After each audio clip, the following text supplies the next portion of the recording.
Well, hello, here I am. I'm about a month late with this video, but I had a lot going on. I accompanied my mother on her trip to Uzbekistan, and my elder brother was meant to come with us, but he broke a bone about a week before we were due to leave, so he stayed lying down for 6 weeks. We went to Uzbekistan for 8.5 days, 9 days in April. So I'm not going to show you everything we did because I had to fit everything into about an hour. It's more to give you an idea of the country and to show you what sort of things you can see there, what kind of a place it is, how culturally different it is from our European part of the world. I will point out 2 or 3 things that are really worth considering though. The first is that historically it's a fascinating country. The Silk Road went smack through the middle of half the places we saw, the Black Death as well, which is less yummy but very interesting historically. The second thing is that although it's mostly a Muslim country, I didn't see a hint of any extremism, so I saw people dressed in all sorts of ways, but as a tourist I would recommend that if you want to go there you dress decently just out of respect for the local population. And the third thing is they're really friendly and welcoming. You'll get random people coming up to you who want to have their picture taken with you, which is really cute. And you just have to bear in mind that tourism is a fairly recent phenomenon for them. I'm not saying that more than 10 years ago there was no tourism there, but not on the same scale as now. And so they're very curious what all this is about. So, go. Well, here we are in Istanbul airport, where we break our trip from Stuttgart to Urgench in Uzbekistan. I've just enjoyed a very expensive orange juice that cost me €8. I was hoping to get something cheaper than coffee, but there was nothing under €6, and that was for a tiny espresso. Yummy, all the Turkish specialties. Turkish delight, lokum, yum yum.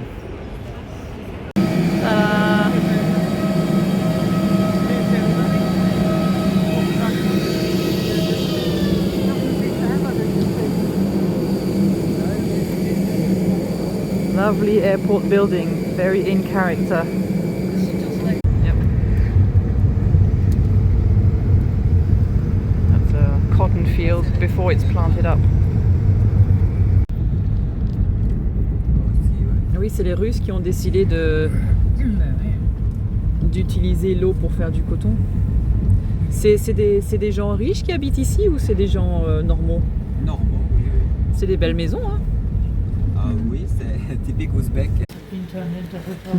Yep. This is our first hotel in Khiva. Look at the streets.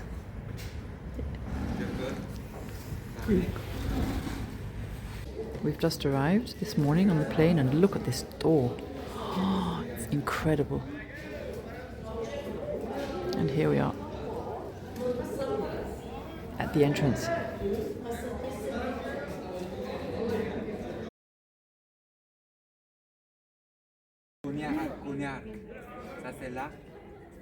With our guide, Maxum.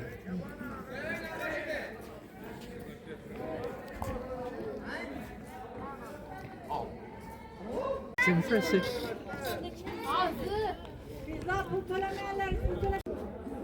Like so many other madrasas, this has also been transformed into a hotel now. It keeps them alive, I suppose.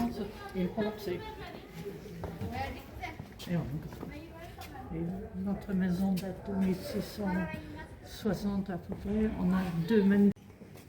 So when this madrasa was still functioning as a madrasa, there used to be 130 cells here for 130 young men studying the Quran.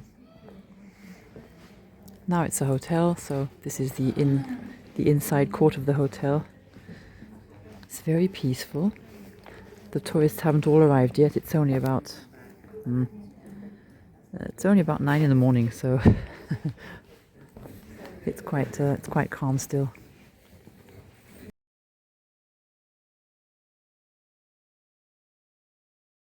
On ne ouzbek, on dit chaykhana, ça veut dire salon du thé.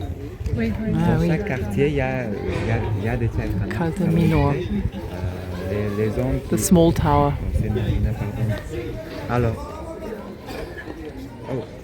Voilà. La prochaine fois qu'on allait visiter en Albanie, The old bread ovens. etc., on les cherchait. Il était parti. I really recommend this little tiny silk museum where they have 4 different workshops for weaving and spinning silk and stuff. It's really good. All inclusive, and it costs about €2 per person. And it's in there. Over there on the left. And it's great.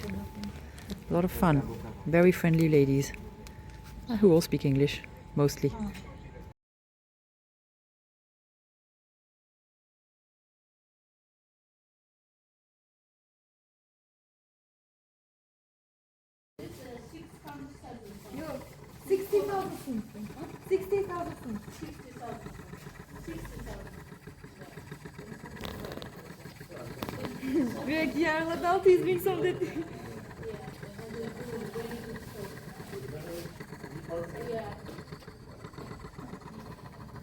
o'sha joyga ip yozish uchun shuncha katta narsa aylantirish kerakmi? And was it like this? So, the next one. Next. Au derrière. Next. Au derrière. Yeah. Yeah. Then I see. I don't know. Like this. Yeah, very nice. Like that behind. Yeah. Yeah, very nice. Bravo. Bravo, Christy. And cuts. And I cut here. Cuts. No, Zack. Oh, She's master. For a second, I thought this was a Shire horse. It's enormous. Oh my god, it's actually a stallion. It's very calm though. In fact, it's a Russian horse, we were just told. I don't think much of the saddle. I don't think it's great for its back. But anyway, look at that animal. Huge. I think this guy is offering horse and pony rides. Smells very horsey. hands, isn't he? He's 18 hands. He's enormous. Hello, big boy. Yeah. It's a stallion. Have you seen? No. An old mulberry bush. Not sure how long that's going to last, because this is actually a road.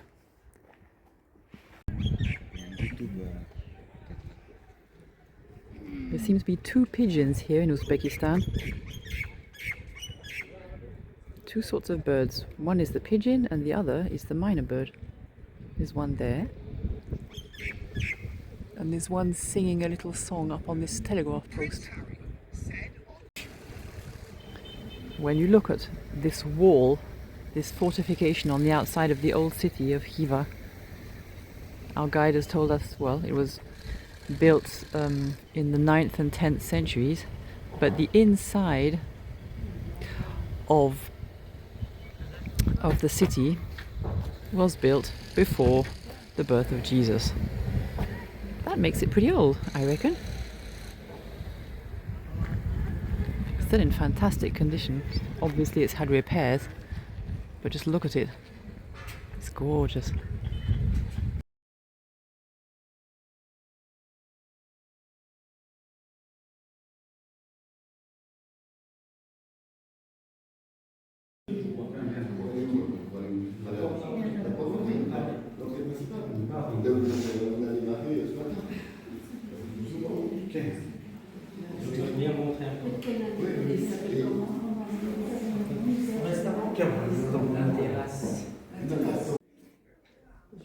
Just a shop now.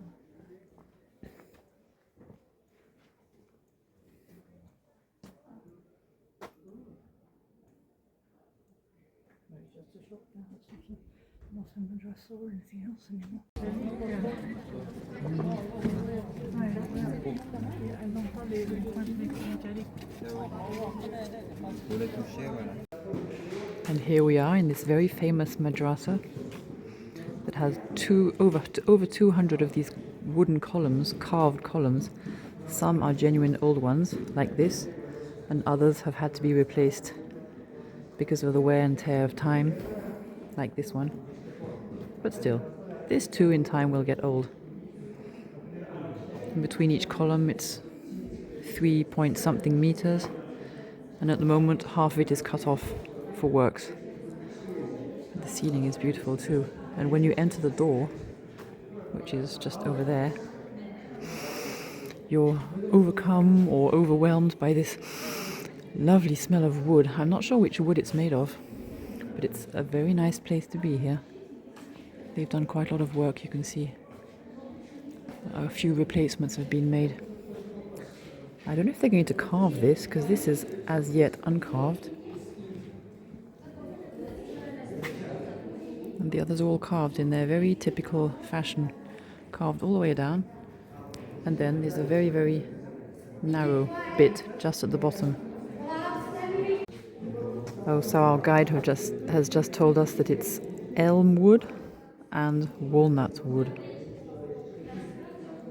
Wow, look at this one. This is rather twisted. Well, 2 of these columns were gifted to this place by the Indian president a few years back, and unfortunately they represented animals, which is not allowed in Islam, but they put the columns up anyway so as not to be rude. And here outside this palace they've kept the 19th century flagstones. They're a bit wonky to walk on, but they're genuine.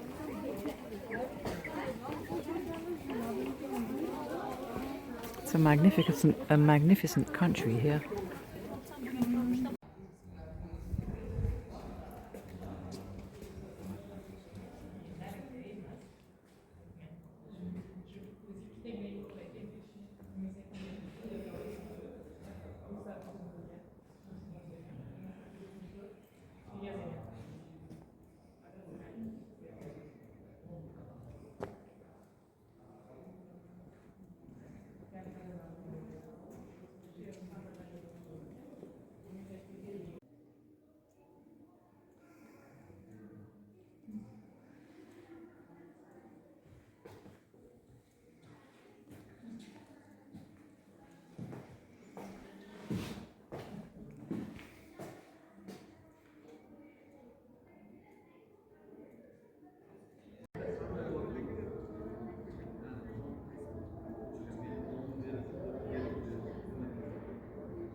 Inside the Museum of National Clothing now.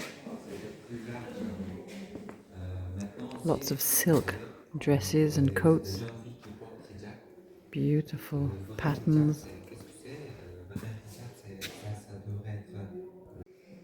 So these are women's robes. Either the women were enormous or it was in a very loose fit. They were pretty impressive looking guys here.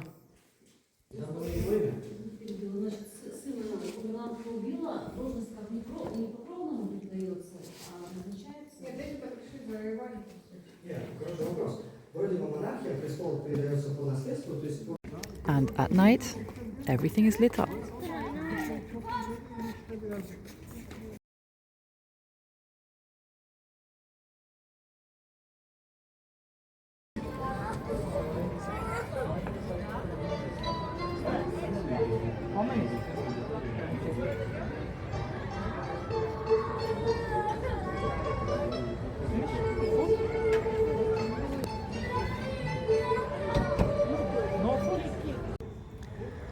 Did you know that more than 80% of cars in Uzbekistan are Chevrolets?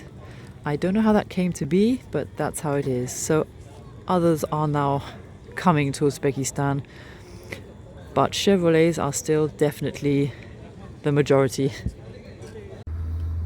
Well, today is day 2 of our trip to Uzbekistan. I'm waiting inside the taxi for the chauffeur to come back from the bank. And today we are going to drive 40 plus kilometers to go and visit 3 ruined fortresses outside of the town. And so that's going to be our desert part of the trip.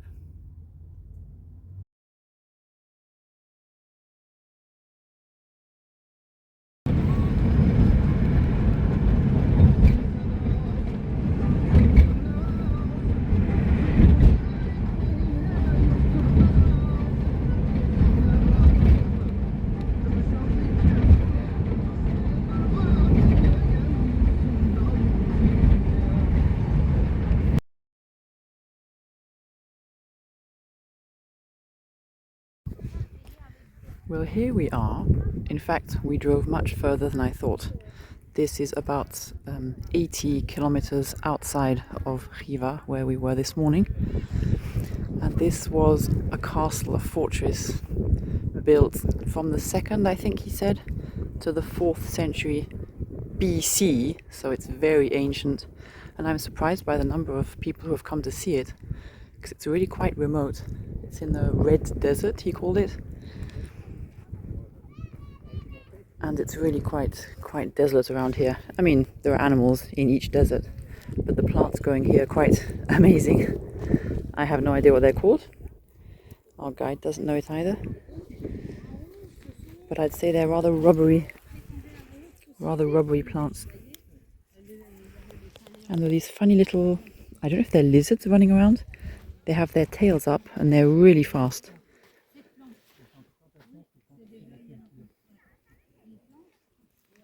And the underside of their tails seem to be red and white striped. They've put up a few yurts over there for the tourists. Almost all the cars lined up are Chevrolets again. And yeah, I'm going to keep going.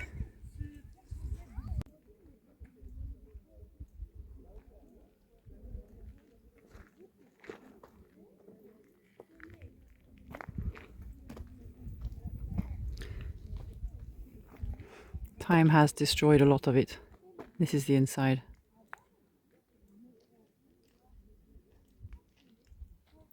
But it must have been quite impressive in its time.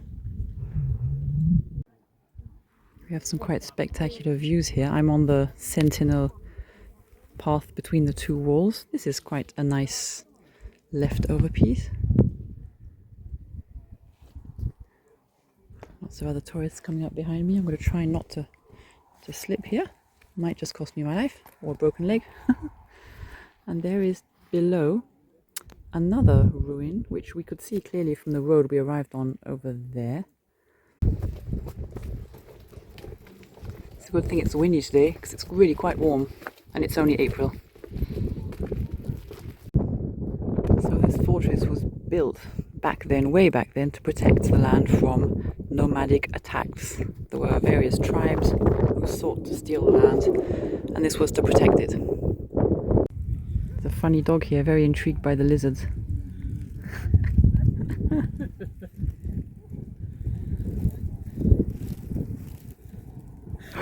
Exciting. I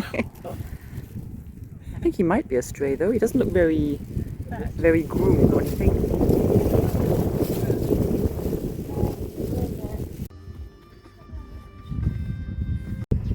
And here we are up at the top of this second ruined fortress called Tuprakala, and you can see there have been some restoration efforts made, but honestly it's so far gone in many respects. And look at all these gullies formed by the rainwater. The rain goes down into these, it finds its way right down to this huge great clump of mud, and if you look at the fortress from the outside you can see where the rain exits. So it's rather a fragile ensemble here. But this, for example, you can see has been reconstructed, which is nice. It gives you an idea of what it looked like. But the rest, all the domes, all the tops of the building are completely rounded off by years and years of rain and all sorts of weather. It's quite impressive to look at this. But yes, it's definitely a ruin. Very much on the ruin side of a ruin. I can imagine that in 100 years or so, unless something radical is done, there might well be very little of this left. So I thought that from the summit of this fortress we might not even be able to see the other one we visited this morning, but in fact we can. You can see it over there.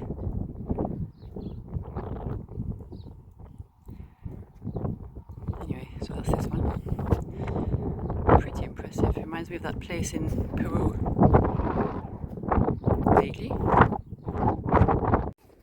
It's funny, I was just thinking this is a pretty international sort of wall construction, because it's basically made of, let's say, mud, but in this case it's more like sand.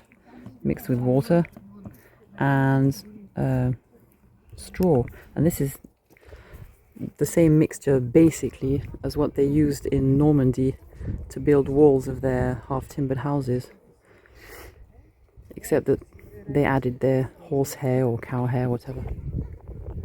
So yeah, pretty international.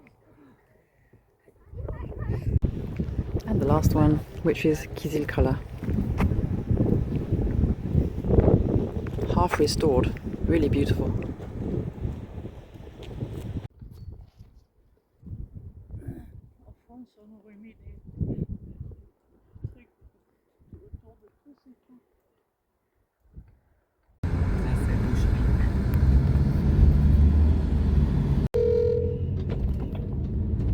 Allô.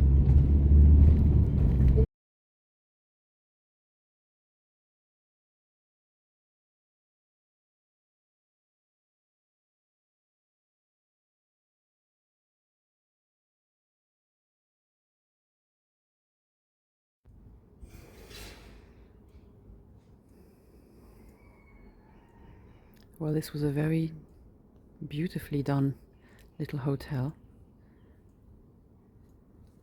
in Khiva, and now we are moving to Bukhara today for a couple of days.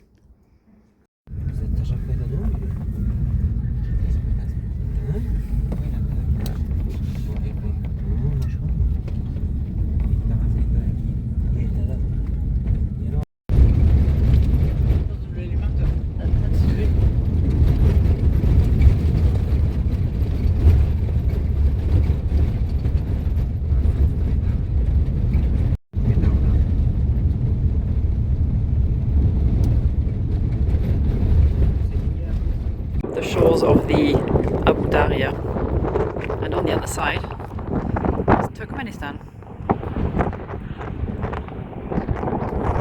But you can see the river used to be much fuller, and I suppose it's because so many canals have been built to feed their cotton fields and things, which they rely on very much now, that it's emptied a bit. It used to be much fuller than this. It's very windy up here. To film or anything here, but everyone's ignoring it.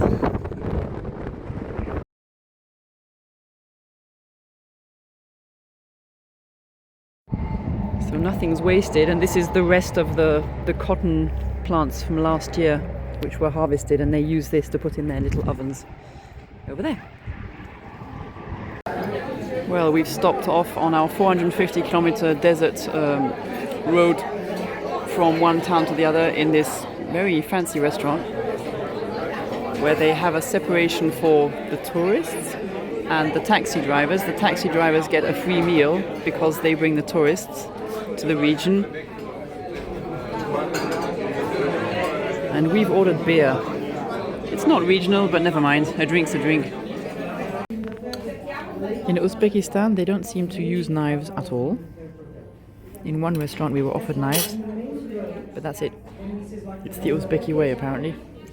Knifeless.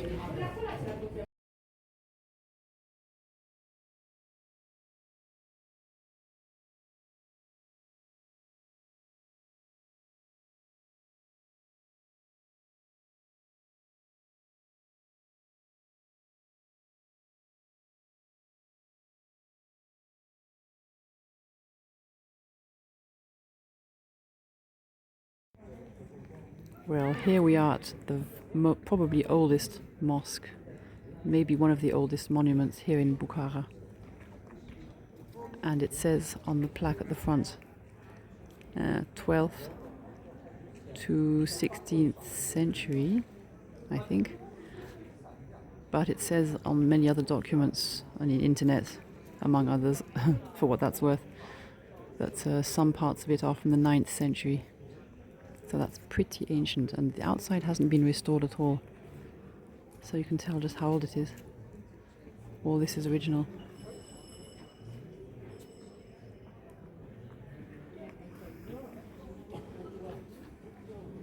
Gorgeous decoration.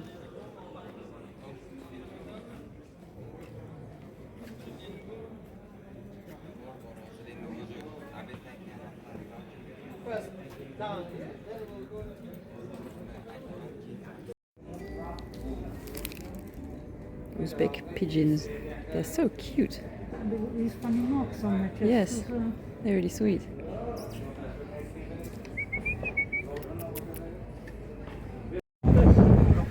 We're taking our tuk-tuk to go to the next station.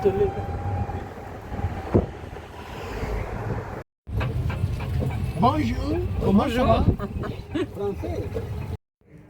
So we took the tuk-tuk to come and see the Chor Minor, which is it's nice about our guide. He tells us what these names mean. So Minor is minaret, and Chor means 4. So it's 4 minarets, as you can see. 1, 2, 3, 4. All of them still standing. Very pretty. Ça date de quand? Ah, 1807 construction. So not very old, but very charming looking.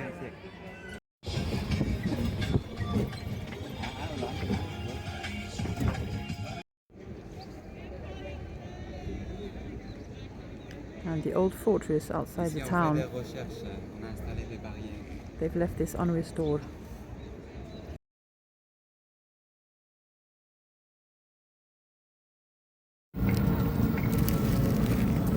Bye bye.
We are now in the summer palace of Ulim Khan, who was the ruler at the beginning of the 20th century, 1910, around that time. So this is where he brought his wives for, this is summer residence, not bad. Very chic, beautiful colors. Baby blue, lovely garden. With the bust of the architect who drew up all the plans for this. Lovely place. And over there there's a gorgeous cage full of peacocks, and they're all on fire at this time of year. Personally, and my mum agrees, there are rather too many peacocks in there because all the males are getting rather annoyed with each other. They're in there with the females and it's rather a tight space. Anyway, they're coping.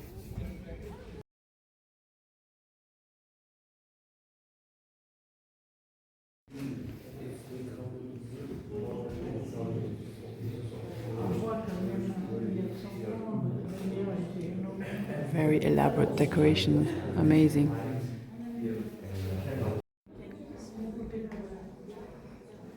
Now this palace is somewhat outside of Bukhara, but it's definitely worth coming. It's so shiny, everything.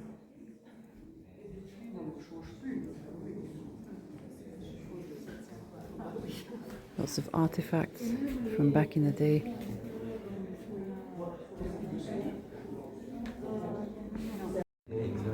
the last two emir of Uzbekistan, and the one on the right is the son, who was the very last. He finished his life in Afghanistan at the time of the first, well, the revolution.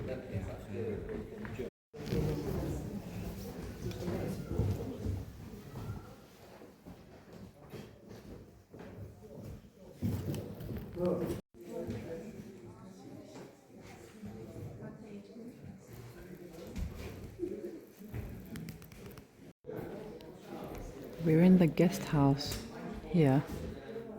This is where the ruler had his guests in summer. And this little cubby hole, if you can call it that, was just for the luggage. It's enormous and extremely detailed and ornate. Just for a piece of luggage.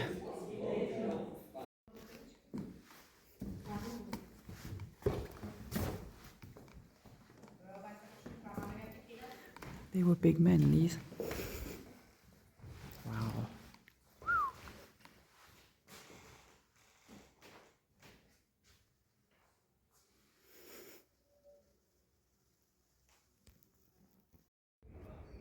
I've seen these all over the place in front of people's houses, and here is one in this summer palace as well.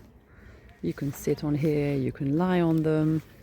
Personally, I think this would make an ideal bed. It's enormous though.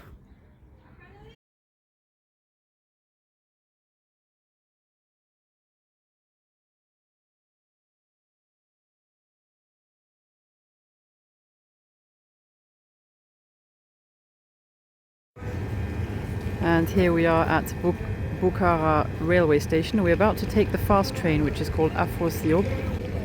And you have to reserve this train weeks in advance if you want to get a place in it.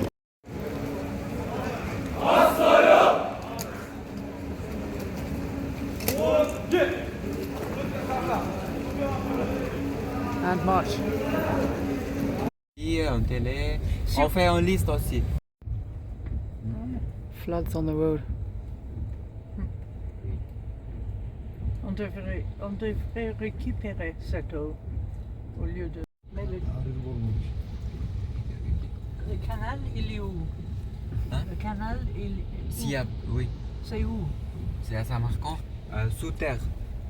Ah, Il y a une grande. ok.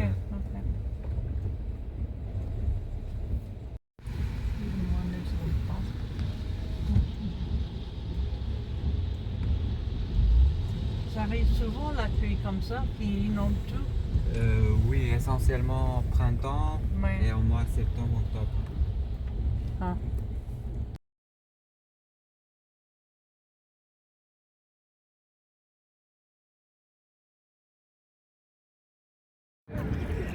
Well, here we are. It's Thursday morning.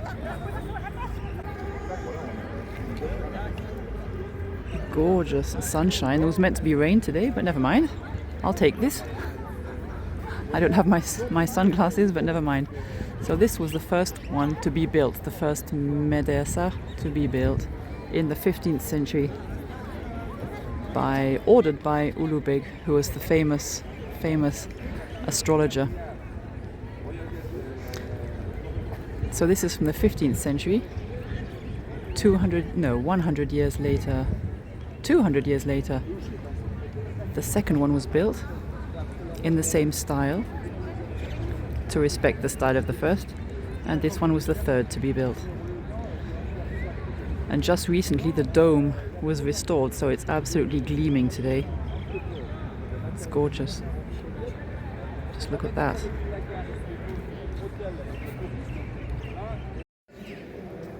Well, this has to be the most elaborate one so far. That is crazy elaborate. Amazing.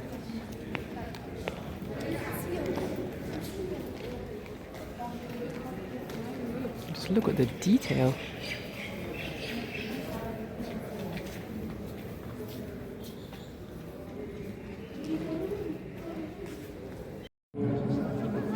We're inside the dome now of the last of the three madrasa to be built. It's all golden.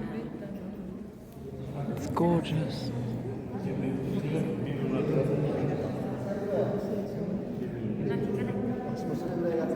Golden blue.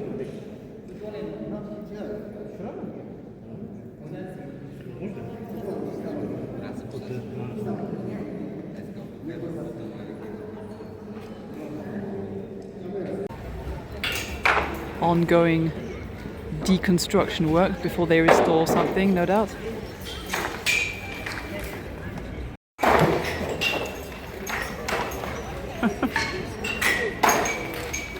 Crikey.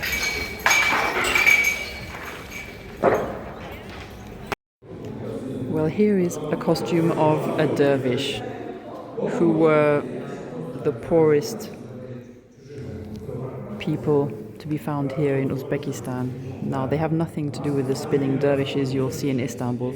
These were just very, very poor people, and there was an entire building, or several big buildings, built in various cities, including one in Bukhara, where we were 2 days ago, to accommodate the numerous dervishes in town.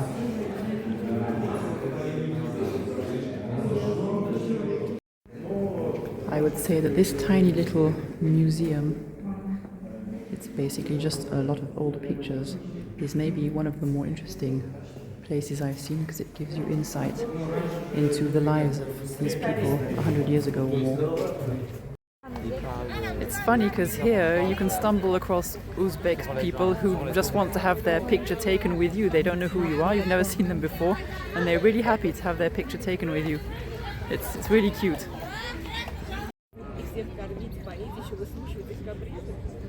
Very impressive family tree of Amir Temur, who is Tamerlane, the great warrior. They love him here. Very proud of him. Well, here we are in Tamerlane's mausoleum, and this is his resting place. That's his tombstone. There's a big crowd here. A very ornate room, of course, that's to be expected. Lots of gold.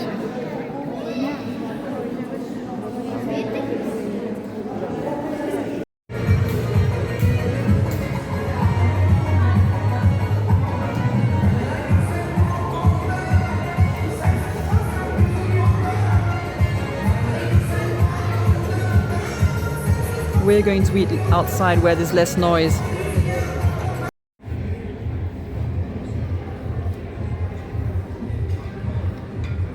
Les petits doivent servir du thé au I've never seen tea this color.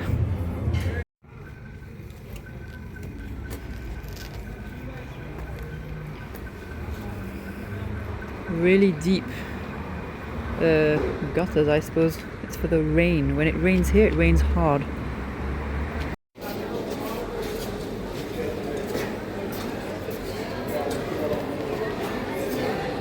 The bazaar. Oui. Oh wow. Oui. This bright stick. Gorgeous. A lot of these monuments have suffered over time, in part due to earthquakes, as you can see in the case of this one. Here the cracks are still visible. Around here. And you can see that this one column, if you can call it that, is separating more and more the nearer you get to the top. So it has been restored 60%, but I'm not sure how much more they're going to do here. I think it's a question of means as well. Here they're stopping this wall from falling over by putting metal bars between the wall and the dome, which has grass growing on the top. But these monuments must have cost millions to put up. This one was started by Tamerlane and finished on the orders of his wife, widow, once he died. And he was pretty rich. And who has that sort of money nowadays, huh? It's a good thing that the earthquakes here aren't nearly as bad as in the capital, Tashkent, because one good earthquake and this would be very perilous indeed. Because that's what it looked like before restoration. This is what it would have been originally in its heyday. Then over time, destruction set in. Look at the cracks on that dome. It's terrible. And this is now.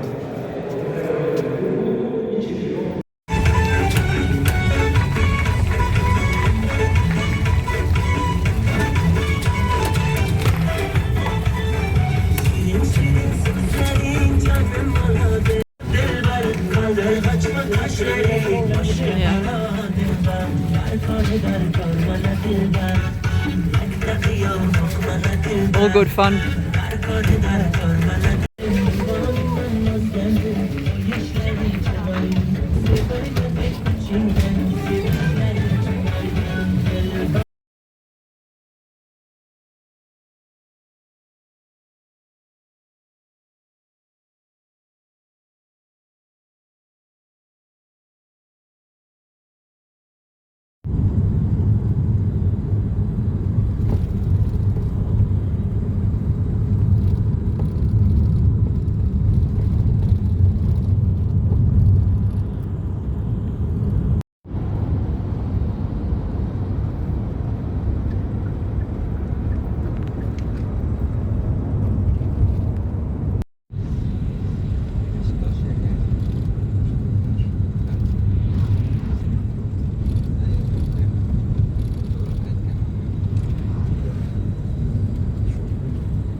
Well, today we travelled over the mountains to Sharisabz, and here we are at the White Palace of Amir Timur. There's not an awful lot left of it, and besides I don't think it was ever really finished because he was busy doing war and yeah, he just never finished it. And there's only a very small portion of it left. But there's this statue in the distance, and I was given an umbrella to protect me from the sun. It's pretty hot today after the last 2 days of rain.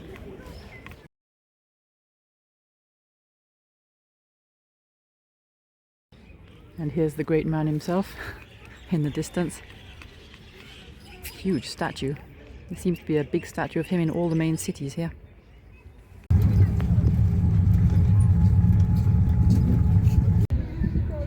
And here he is, the man. The statue makes him look very dashing indeed. So this statue was erected in 2003 on the orders of the first president of the country. 2003 was the 2700th anniversary of the town of Sharisabz. An old town, very old town. Or city? I don't know if it counts as a city. But it's an enormous statue. Very old and complex history, culture. Uzbekistan is really worth a visit.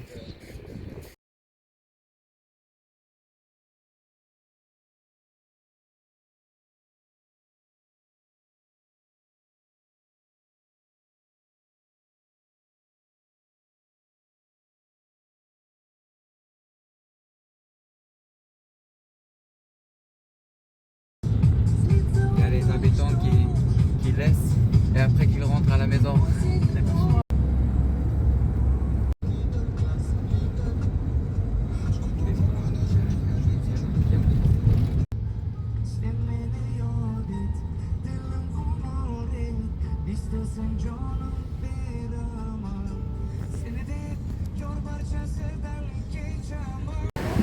we've now come back to Samarkand and we are in a little factory where they make handmade paper. They make it with mulberry branches. They scrape the bark off the twigs.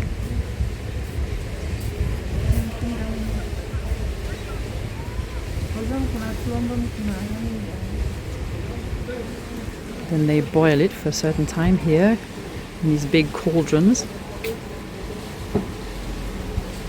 Ooh, this is hot.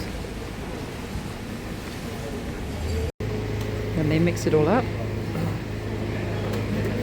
And they scoop it up in this sort of tray.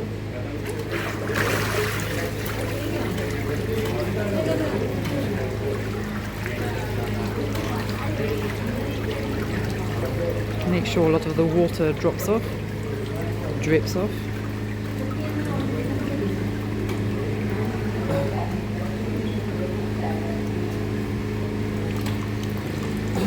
And they empty it onto these pieces of paper.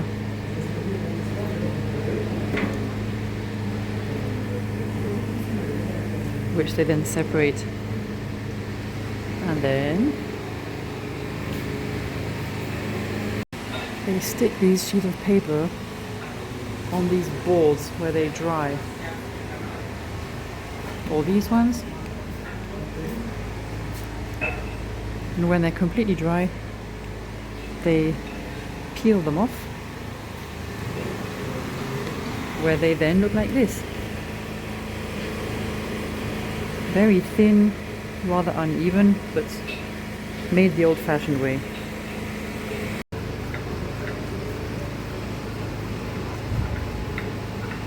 And then they're sort of polished with either animal horn or what looks like a seashell to make them smooth. This process ends up giving these shells a very smooth surface as well. That one. And the horn. Completely smooth and shiny.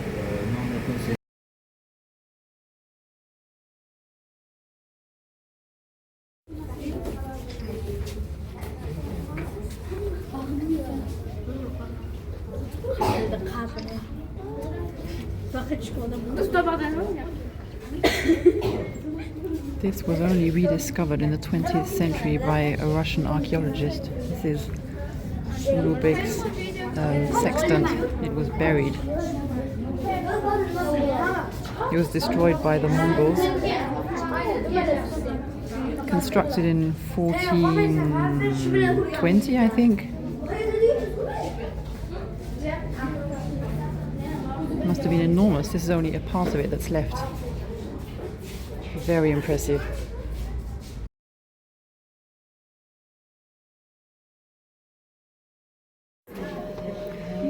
The Tomb of St. Daniel, which is at least 11 meters long.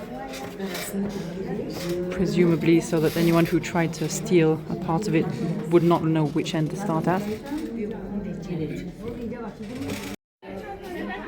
A 600-year-old pistachio tree. Never seen one before, let alone one that's 600 years old.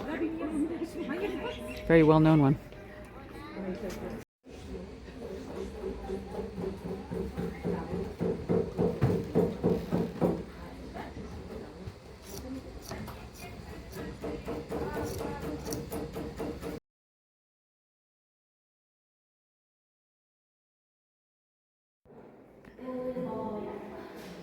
So shiny. Wow. I can't see a tombstone, no?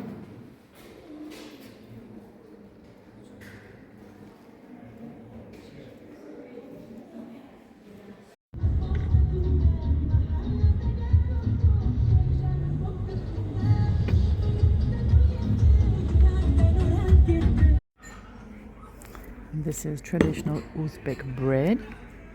Very yummy. It's kind of chewy inside. It's nice. This is nice and fresh because it's warm. Or it's warm because it's fresh. And the sesame seeds in the middle. this dip. Yum. Here we are in the railway station at Samarkand, and they take security very seriously here. It's like the airport. Incredible. The other thing that seems rather bizarre to me is that this is basically a Muslim country, and they have what seems to be stained glass windows of a very Christian type nature here. One over there,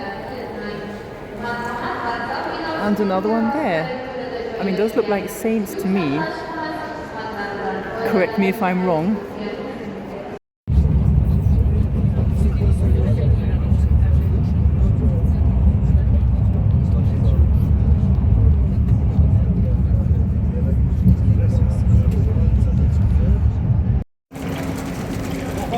Arrived in Tashkent.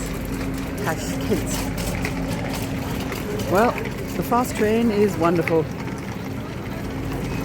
Very modern and comfortable. Our guide has taken us to a restaurant called Sim Sim here in Tashkent. Crazy decorations, as usual. Lots of lights, lots of ornaments, and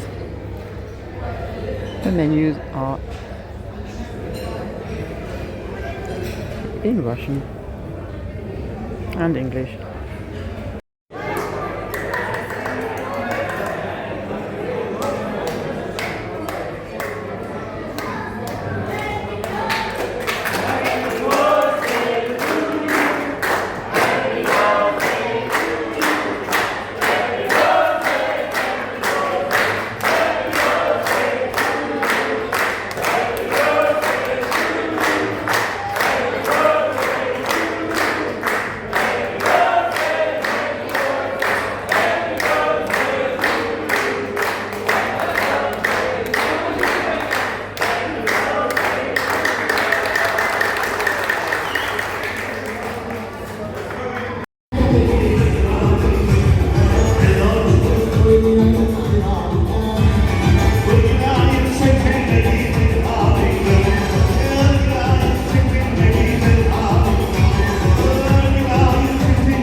Yep.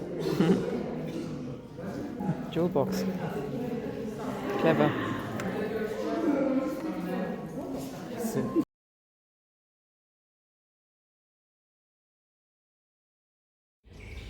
We're in this ceramic center in Tashkent, and the guide just pointed out that there were 2 pigeons making their nest on this junction box inside the building. Not a great idea.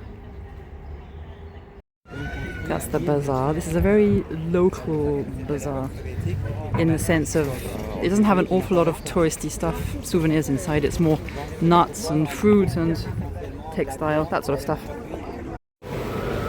Horse meat. That's beef, but the rest is the black one is horse meat, the dark coloured one. Ouch. And here it is.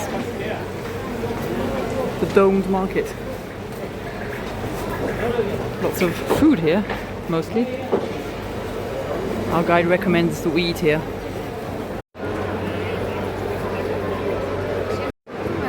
Huge tubs of cream. Ah, it's my dream. The butcher's section. They're cutting up their meat in front of us, making a big mess. Interesting. Very different culture. Apparently they eat a lot of horse meat in Tashkent. Saffron. You already got some, huh? Look at this. Macadamia nuts. Walnuts. They're funny. Macadamia, pistachio, all sorts. Almonds, cashews. The lemons here are orange. Not these ones, but these ones. Mile after mile of cheese. This is all cheese and it's very, very salty. Here's the national dish, plov.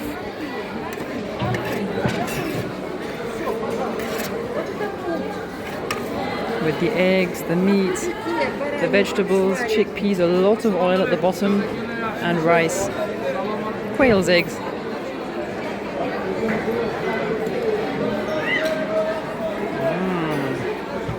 Ram's heads or sheep heads.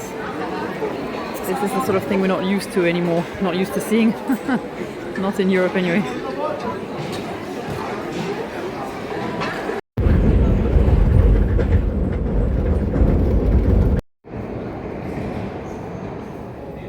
This is the Cosmonaut underground station here in Tashkent.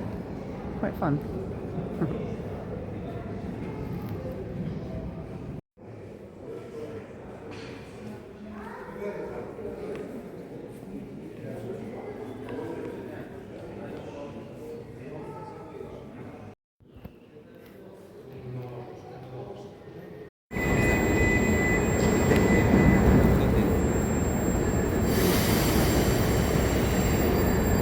Here we are now.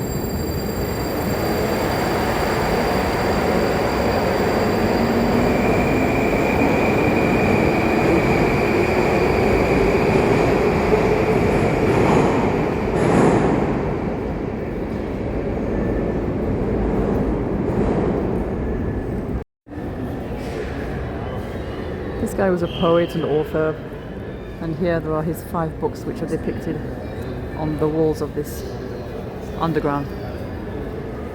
This one is apparently a sort of Romeo and Juliet version.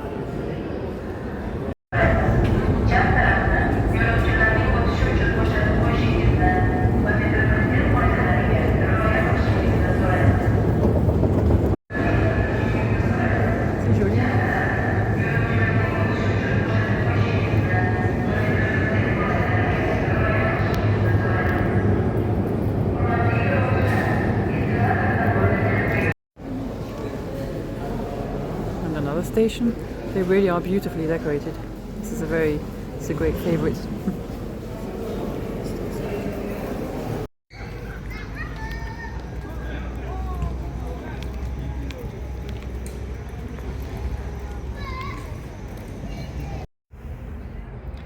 And on the last day of our trip, here we are looking at the statue of Emir Timur.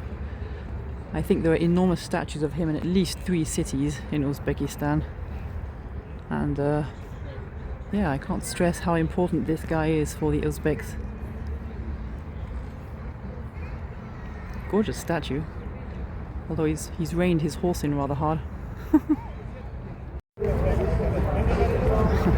couple of 100 meters away, there's a guy singing to Kurt Cobain music.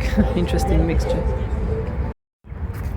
At the height of his success, this guy ruled over what is today 27 different countries, spanning a number of miles from one end to the other. A very impressive guy.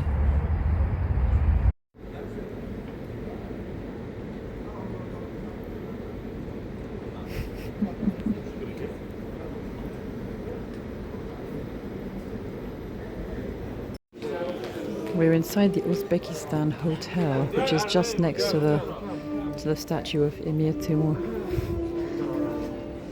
This is a hotel that you can reserve rooms for if you're going to get married or something.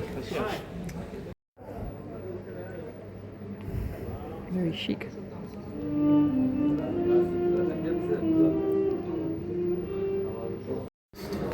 And we've just gone up to the 17th floor of this hotel to have a panoramic view of Tashkent. It's free, so we're going there.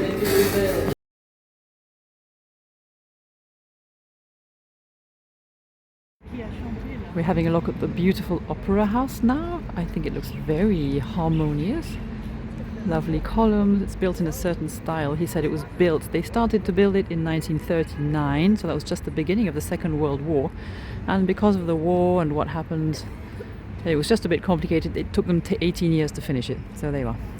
But it survived the earthquake of 1966 pretty well. They had very little reparations to do, which is nice. And it's a nice style. I like it. And he said, our young guide, he doesn't ever go to the opera. It's not at all an Uzbek thing, whatever that means. I mean, he's 24. Come on. Oh, this is interesting. Audience policies. No children under 7, that makes sense. And jeans, shorts, sportswear and athletic shoes are unacceptable in the theatre.